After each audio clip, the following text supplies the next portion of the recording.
I'm Arya Schwartz alongside Rachel Galligan, and welcome to the Winsidr show where it's all about the W.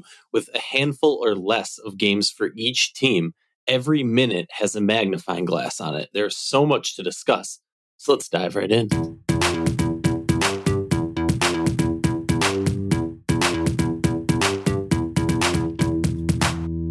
If you like our show, please consider joining our Patreon community, patreon.com/Winsidr. For less than a cup of coffee a month, you can directly show support for the hard work we do covering the W. And don't forget to see our amazing staff's written content over at winsidr.com. That's winsidr.com. Welcome back to the show. Excited to be here with my co-host, the great Rachel Galligan. Lots of hot topics to discuss as we inch closer and closer to the end of the regular season and prepare for the WNBA playoffs. Definitely the biggest topic right now, the biggest bombshell that was dropped over the past few days in the WNBA world was rookie sensation Angel Reese with a wrist injury is out for the remainder of the season, the rest of the season. There's a few more games. It looks like Chicago basically controls their own destiny to make the playoffs. But before we talk about the Chicago storyline in general, let's talk about what Angel Reese has done this season, right? She sets the single season rebounding record, offensive rebounding record for a single season, that double-double streak, just dominant performance in her rebounding abilities. Obviously, she's still a rookie. There's still elements of her game she needs to grow. We're not going to gloss over that. At a certain point, it looked like she was the favorite for Rookie of the Year early on in this season. As the season continued, I think at least for me, it became more and more clear that she would need to gain ground on Caitlin Clark. They were both setting records left and right. It felt like rookie records, regular player records. I love that. Regular player records and rookie records. And I think as slowly the season went on, yes, there's flaws in both their games, Clark and Reese, and I don't want to only compare them to each other, but I do think in the Rookie of the Year race, which Rachel and I are planning on doing a full episode, maybe just debating it and talking about it, a short one later on. I guess it's not as much a hot debate as it was a few weeks back, but Angel Reese, amazing season. I do think Caitlin Clark kind of extended the Rookie of the Year nod, but Angel Reese, I mean, in many years would have been a runaway Rookie of the Year with what she did this season. So I definitely want to give a hat tip to her and excited to see her back, hopefully healthy, hopefully better than ever for next season. Rachel, as the token post player of our podcast, talk to me about the relentlessness of Angel Reese on the board and how happy coaches that are facing Chicago the rest of the season are. I mean, what an amazing season by Angel Reese. Certainly disappointed to not be able to see her finish this out. And I mean, that's obviously a big loss for Chicago. Really vying for that final playoff spot. It's going to come down to the wire. I do agree. I think they control their destiny, and obviously having Kennedy Carter back, your leading scorer, that's a huge shot in the arm. And this team, honestly, who knows? Who knows what can happen? Chicago will still face the Lynx, the Connecticut Sun, Mystics, the Dream, and the Mercury. So you have, obviously the matchups against Atlanta, the matchups against Washington could get interesting when it comes down to that race. And so it definitely hurts not having Reese. But no, I got to be honest. I was so impressed with Chicago's ability to rebound the basketball the other night without her. They were relentless on the boards and dominated in a way that I wasn't sure. I didn't expect it. That's a whole other story when we talk about the Dallas Wings at some point. I don't know if it'll be this episode or if it'll be another, but Chicago absolutely dominated Dallas on the glass without Reese.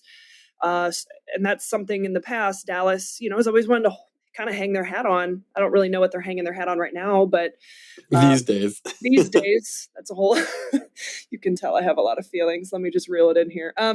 But yeah, I mean, kind of shocking news. I had noticed Reese was kind of messing with her wrist a little bit in whatever game that was. And it was interesting to go from questionable to out for the rest of the season. There was a lot of speculation, So Rachel, let me give the backstory to fans who are listening and are a little confused why there was so much talk around this.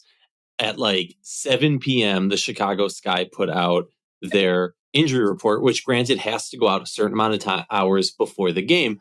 The Chicago Sky put out their injury report. Mark Angel Reese is questionable. About an hour later, Angel Reese puts out her announcement that she's missing the rest of the season. And then Chicago has to basically scramble and put out their own statement about it, which didn't even use the obvious and easy excuse of we had to put out our injury report by a certain hour and didn't have the final x-ray, whatever it was. They could have easily just fallen on that. Instead, they stumbled and it made the organization. I'm not throwing shade at Reese. I'm not throwing shade at anything like that. What I'm saying is the way it unfolded made Chicago Sky look bad because it was not handled like a professional sports organization. And that falls into this topic that has been discussed plentiful about the Chicago Sky, which is not coming across, whether it's the facilities, whether it's the staffing, whatever it is, and whether it's players demanding trades, they just consistently have not come across as a professional. Yeah, I mean, when you're going to do releases like that, like there's so much communication that goes on behind the scenes to make sure everybody's on the same path. Everyone's understanding what the rollout of this announcement is going to be. And it definitely opened up the door for question marks at that period of time. And it also kind of felt like, are we getting wrong information? And then you had Witherspoon who kind of was like, you're going to have to ask Angel Reese. Well, was it? And she didn't even say it like that. She said, I don't know what the diagnosis was. You'll have to ask Angel Reese, which is, to me, again, handle it better. If you were to just say, hey, that's like an injury, I'm going to let the player speak to it. It's a wrist injury. If she wants to divulge more information, she can do that. That's fair. But that's not what that felt like that was. Exactly. It was more, it seemed like the way that things are being presented to the public, it seems like all is not sunny in Chicago. Well, yeah, that's no shocker there. But anyway, Reese goes out and she, last night, yesterday, I believe it was, comes out and basically makes a statement, a video, and posts that on social media, kind of explaining the situation. I think that cleared a lot of things up for the fans and for people who were kind of just following this interesting kind of announcement and the way that had kind of happened the last few days. So sounds like, yes, she could have played on it, but it's more so a precautionary. Why potentially risk long-term issues with this hairline fracture in your wrist? Let's get it operated on. Let's get it taken care of now. And I think, anybody with half a brain can understand that and support that instead of, potentially putting her at massive, risk later on in her career. But nonetheless, interesting how that went down. But back to just her rookie season. I mean, I'm excited for Angel Reese. I'm excited that the Chicago Sky organization, was as aggressive as they were in the draft to be able to find a way to, trade to move up. I think that this is a player they can continue to grow, build around and grow around for years to come. One of the coolest things about Reese and the way being able to watch her game translate to the WNBA was, and you saw it in person and you were texting me about it, but how quick she's already rebounding. The first hop, it is okay. So she shoots the ball, she goes up in the air. The moment she touches the ground, like barely, she's already back in the air. It's the second jump. And what's one thing I really pay close attention to, and just her nose for the basketball. Like she's already pursuing the basketball before it's left her hand, which I think is fascinating. And it's elite. You don't find players who can pursue the basketball the way Angel Reese does. She has an absolute gift. Obviously, people can talk about, the offensive development and the shooting percentages. I mean, honestly, let's be real. She shot 48% in LSU. I think it was right around there. You go from playing in the SEC to now you're in the WNBA going against Asia Wilson, Brittany Griner. It's, I can't really fault the fact that, the shooting percentage has gone down. Obviously that's got to drastically improve if you're going to be put up there. And, anyone would say, okay, a legitimate post player's got to be close to the 50%. So I think both rookies have major knocks. For Caitlin Clark, it's her turnover numbers. Okay. We all know that. For Angel Reese, it's her shooting percentage. I want to focus on the positives and just the rookie campaign and the spotlight that was on her and all of the media and fandom and craziness that's kind of really transpired here these last 5 months, probably even a year, you could say. I think she's handled it well. She's been a joy to watch. I just hope she can rest and recover and come back healthier than ever. Yeah, totally. And moving on from Angel Reese to the defending 2-time Las Vegas champion Aces, go back. First, they beat with Asia Wilson. They beat Connecticut. Very impressive win. Felt like a turning point win a little bit, especially when you had that Chelsea Gray kind of dagger at the end of the game. I don't think she's had a moment like that, quite like that so far this season. And I felt like, okay, this could be a turning point. I think at this point, people are looking for anything, right? They're looking for anything when it comes down to Las Vegas Aces, like any glimmer of, not change, not that it's a disaster. It's not a disaster, but just a glimmer of like, okay, here they are, But yeah, I mean, I thought that was a really good win to go into. It was at Connecticut, I believe. Yeah, it was at Connecticut. To go to Connecticut and to beat them on their home floor, and they don't lose a lot of games there. To play really well across the board, I think was huge. Obviously, Asia Wilson goes down, played 172 straight games. Can we just talk about her durability? Jeez. Her durability. I mean, that's unbelievable.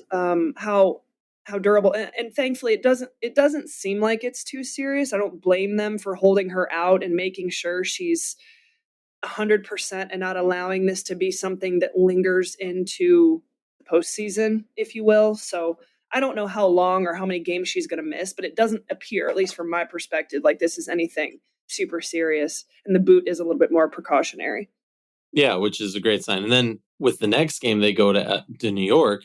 They play New York.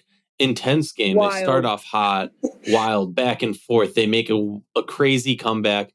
Benai Jelani, prayers up. Sounds like it's not as bad as it initially looked with that injury. She collided with Jonquel Jones in that game. Impressive for Vegas. And there was a quote with Kelsey Plum afterwards. Look, no professional athlete's going to take moral victories. She shot down the question of the moral victory of staying that close, almost pulling off the win. They had a chance to win, weren't able to close it down in the last moments of that game. But yeah, Kelsey Plum basically is like, there's no moral victories. We don't care. We want to win. They need to win. The craziest part about that game, I legitimately turned the game off. Like, I was like, okay, whatever. It was like right after the third quarter, it really just, Vegas couldn't get over that like 12-point margin of, just gap in the game. And I just was like, okay, I'm going to go get some lunch. And I literally like sit down and I pull up ESPN. I'm looking at the app and I'm like, oh my God, it's like freaking tied up right now. And so I couldn't believe it. I wasn't able to, I'm going to try and go back later tonight since we don't have games today, but I want to go back and try and watch that fourth quarter. I mean, and honestly, Becky had cleared the bench. That third quarter, she had cleared it and put the bench in. And so I think they can be credited a little bit with some of that run. Well, the craziest thing to me is that you look at the breakdown, you think, okay, Vegas without Asia gave New York a run for their money. They lose 71-75. Obviously, just some key things I'm going to point out. Second quarter, Vegas only scores 9 points to New York's 19. Right. And then the fourth quarter, 20 points for Vegas, just 11 for New York. But if you look at it, you would think to yourself, okay, Kelsey Plum obviously is going to go off. Jackie Young's going to go off. Is Chelsea Gray also? How are you producing enough to put you in that realm of keeping it that close, making those comebacks? Kelsey Plum goes off for 25, Alicia Clark with 11, and Jackie Young with 12. But besides that, really nobody stepped up. Tiffany Hayes has 7 points. Sid Colson had a big 8 off the bench. Chelsea Gray was 1 for 7. Chelsea Gray had 3 points in 30 minutes with just 6 assists and 4 rebounds.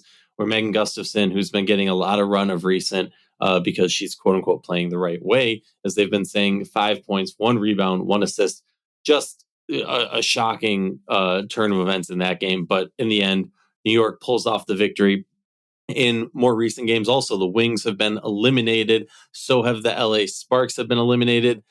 We can talk briefly about the Wings, Rachel. We've been skirting around this for a long period of time, and I will give the last skirt, as it were. The Dallas Wings are a team, from my perspective, that have put a lot of value in stockpiling draft picks, have put a lot of value in a disconnect between the GM and the coach over the years. And that has been a thing that I've noticed for many years.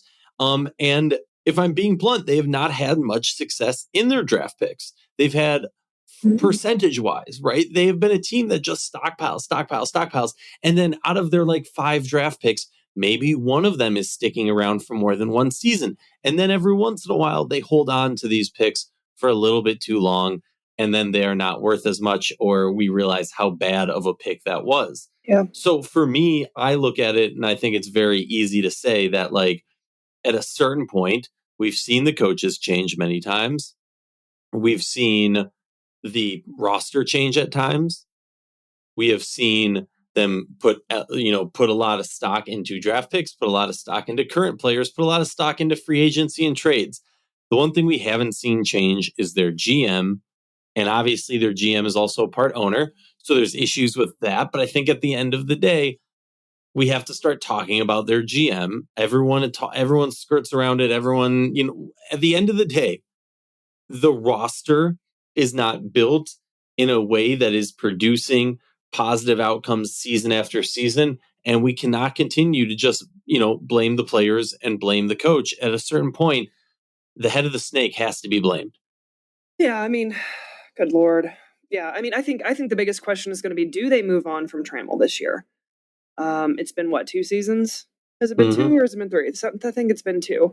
Feels like 3, but I think it's only been 2. So also, how many head coaches has Greg Bibb run through? It's like a graveyard for people just to go end their career, is what it feels like to me. And actually, someone brought that up to me. So that's where the Dallas Wings is where people go to watch their careers die. And I know that's harsh as hell. That is harsh. Someone said that to me, and it really stuck with me. And I'm kind of sitting here like, okay, when we really start to look at this is a little early, but we start talking about potential coaching changes that take place here during the offseason, I don't know how much the Dallas Wings can sit here and really blame the injuries. Obviously, that is a major factor of what went down this year. You played the majority of the season without Satu Sabally, arguably your best player, right? And I don't think that she ever really integrated fully back with this team. She comes and joins the team after the Olympic break. By that point, it's already a disaster, it feels like. And so I do think, we can't forget the fact that Dallas did struggle immensely with a ton of injuries and a lot of changes early on in the season. The issue that I have is the effort and the lack of defensive principles whatsoever on this team. It's one thing to be hurt and be losing games, but you can be the Washington Mystics and okay, maybe you're not very good or maybe you're rebuilding, but I'm telling you what, that team from the start of the season until now have competed night in and night out. They've competed. They've gone out on the floor. They've seemed like they've been together. The chemistry seems, really solid. I don't see that with the Dallas Wings. And that, to me, is the biggest concern. And obviously, we will unpack this a lot later on. But that's the disappointing part. I think this year, overall, major disappointment. When we were walking into this season, we were looking at this team as being a top 4, top 5. This is when they were going to make that jump to true contention. Obviously, Satu not being able to play, that puts a damper into things. So the question is going to be how much is really hindering on the fact that they can just blame injuries for this whole year. It just feels like a complete wasted year to me. Oh, totally. And look, if you're LA, you could also argue injuries. But the difference is going into it, what was the goals, what were the perspectives? And I think when we talk about this Wings team, we had high expectations. We expected growth. Even if you were going to be missing Satu for half the season, for them to be by far the worst record team, the worst team in the league. And on pace to have one of the worst defenses in WNBA history. Which is, no offense to Satu, she is not defining that defense. Yes, she is an element of it, but she's not defining that defense. The team struggles to rebound. The team, even losing Satu, you still have the paint presence that barely any other teams in this league can have. And you did not use that element. For me, this team did not adapt to the situation, right? They tried to stay true to what they were doing and play old style Dallas Wings ball. Let Enrique just rip it. It didn't work. The LA Sparks also eliminated, but the LA Sparks had a young rookie injured early in the season, had another rookie really blossom after the injury happened to Cam Brink. Rickea Jackson's been amazing, climbing, setting records in her own respect. Got to give a lot of credit to LA, what they've done. because I think there were certain teams that didn't have, playoff expectations going into the season. LA was one of them. Washington's one of them. But to stay committed, to stay driven, like you said, and to stay focused and not give up on the season, which I think we saw. I don't want to sit here and say, oh, this team gave up. I will say this team didn't give up. LA did not give up. Washington did not give up. No. They understood what they were doing and they did it. Another team that's been quite honestly a disappointment so far and has continued to frustrate, the Phoenix Mercury. They look less and less serious. Their defense is abysmal. They have had some injuries, yes, but they just don't seem to have a team identity. Rachel, we've texted about this. We've talked about this a lot. They seem like a group of individuals out there who are empowered to be themselves. Don't get me wrong. That's not a bad thing. But it doesn't seem like there's a true leader or direction for this team. I have serious, serious questions for their coach. And I have serious, serious questions for their coaching position moving forward. Your thoughts on Phoenix? I don't know. It's hard. It's hard to watch a product on the floor when it just doesn't seem like everyone's together, And I'm not trying to say like I see massive chemistry issues. They just don't look like they're in sync whatsoever at all. And I don't think they have all year long. And I don't know that I can blame one player or, blame. But I can tell you, Clea Copper's been phenomenal.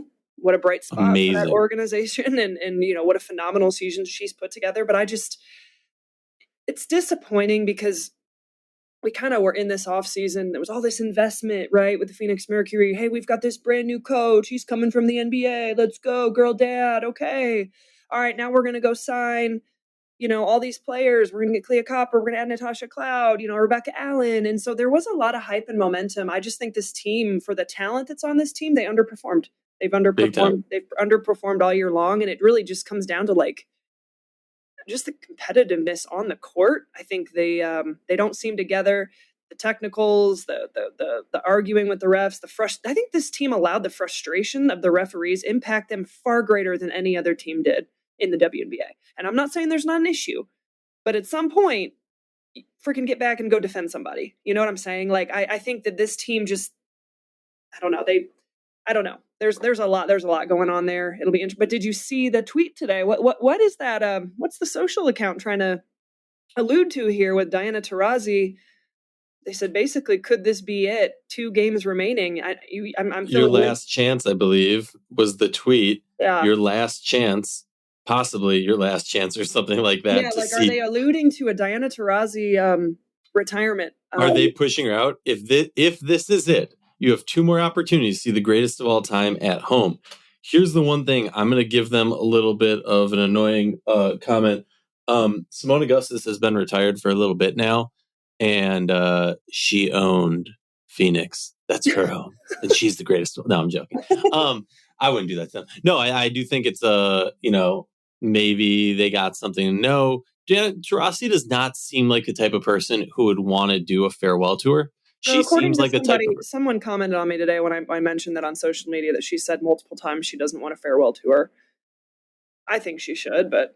I think she should too, but I think it would be more for us than it would be for her. She's the type of player who wants to She strikes me as the type of person, she's always said, until I'm going to do this as long as I'm loving it. And it might just hit a point where she's like, screw it, I'm done.